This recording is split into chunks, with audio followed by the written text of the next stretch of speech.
और अब बात करेंगे वजीर आजम शहबाज शरीफ के दौरे कराची की। कल एक रोजा दौरे पर कराची पहुंचेंगे। जराये के मुताबिक वजीर आजम शहबाज शरीफ की वजीर आला सिंध मुराद अली शाह से मुलाकात होगी, जबकि मुलाकात में कराची की अमन अमान की सूरत हाल का जायजा लिया जाएगा। वजीर आजम कराची में तरक्याती मंसूबों के हवाले से इजलास की सदारत के अलावा कारोबारी शख्सियात से मुलाकातें करेंगे। वजीर आजम कराची में तरक्याती मंसूबों के हवाले से इजलास की सदारत के अलावा कारोबारी शख्सियात से मुलाकातें करेंगे। वजीर आजम कराची में तरक्याती मंसूबों के हवाले से इजलास की सदारत के अलावा कारोबारी शख्सियात से मुलाकातें करेंगे।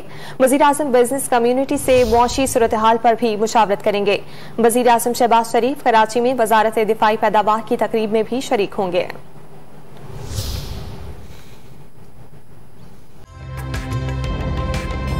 ताज़ा तरीन वीडियोस के लिए हमारा YouTube चैनल सब्सक्राइब करके बेल आइकन प्रेस करिए ताकि आपको मिले हर अपडेट सबसे पहले।